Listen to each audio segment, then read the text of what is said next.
Good morning, students. I am Smriti Gusai, and today we are going to talk about chapter 11 of class 11, that is transport in plants. आज हम बात करेंगे how to plants observe the water.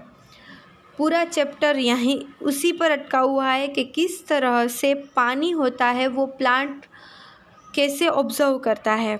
We know that the root observe the most of the water that goes into plants. जो root होता है वो mostly पानी को ऑब्जर्व कर लेता है और पूरे प्लांट बॉडी में वो पहुंचाता है। अब वो किस तरह से पहुंचाता है उसके दो टाइप्स हैं, एक होता है एपोप्लास्ट पाथवे एंड दूसरा है सिम्प्लास्ट पाथवे। एपोप्लास्ट में क्या होता है, जो भी सेल वॉल होती है वो यहाँ पर नीचे ड्राइंग है, उसके पहले मैं ऊपर से आपको बता देती हूँ कि जो सेल वॉल होती है उसके सराउंड पानी या कोई भी केमिकल्स मिनरल्स पास आउट होता है, उसे कहते हैं हम apoplast pathway. Then symplast pathway में क्या होता है, पानी मिनरल्स कुछ भी होता है वो सेल के बीच में से पास आउट होता है, उससे कहते हैं सिम्प्लास्ट पाथवे। यहाँ पर आपको नीचे एक ड्राइंग दी गई है, आप टेक्स्ट बुक खोल के देख सकते हो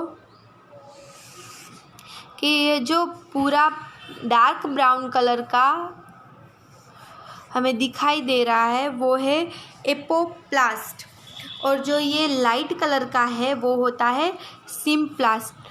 जो भी मिनरल्स और वाटर्स पास आउट होते हैं तो सबसे पहले होता है प्लाज्मा मेम्ब्रेन के ऊपर से पास आउट होता है, ये डार्क ब्राउन है, डार्क ब्राउन है, उससे पास आउट होता है तो उससे कहते हैं एपोप्लास्ट, और बीच में से पास आउट होते हैं उससे कहते हैं हम सिम्प्लास्ट पाथवे। तो ये सबको समझ में आ गया कि ये पाथवे क्या है। दोनों कोई भी केमिकल्स और मिनरल्स उसके सराउंड यानी कि उसके बाहर के वॉल पर प्लाज्मा मेम्ब्रेन के पास आउट होते हैं तो उसे कहते हैं एपोप्लास्ट, और बीच में से पास आउट होते हैं तो उसे कहते हैं सिम्प्लास्ट। सबसे पहले क्या आता है, एपिडर्मिस लेयर आता है, फिर cortex, endodermis layer, pericycle and then xylem. इस तरह से उसका सेल का पूरा स्ट्रक्चर अरेंज होता है, और इन दोनों सिम्प्लास्ट और ओपोप्लास्ट के थ्रू कोई भी चीज़ यहाँ से वहाँ पास आउट होती है। पर इसमें कुछ ऐसा दिया हुआ है, कास्पेरियम स्ट्रिप। कास्पेरियम स्ट्रिप क्या होती है, Casparian strip one type of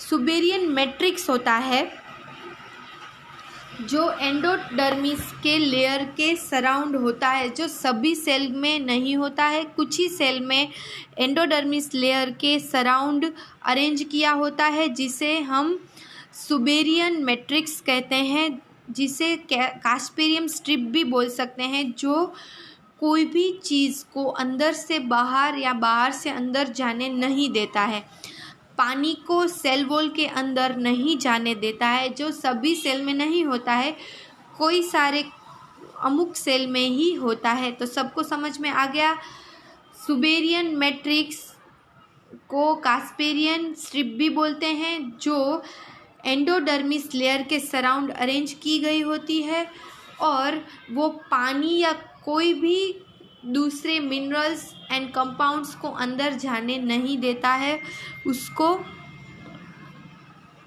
stop करके रखता है। नीचे यहाँ पर जो ड्राइंग दी गई है वो उसी की है, एंडोडर्मिस लेयर दिया गया है हमें, और कास्पेरियन स्ट्रिप भी दी गई है। आप टेक्स्ट बुक में अच्छे से देख लेना कि किस तरह से वो पानी को या कोई भी चीज़ों उससे अंदर जाने से रोकता है। तो आपको समझ में आ गया होगा कि how to plants absorb the water. ध्यान से याद रखना, ये टॉपिक इम्पोर्टेंट है एग्ज़ाम में।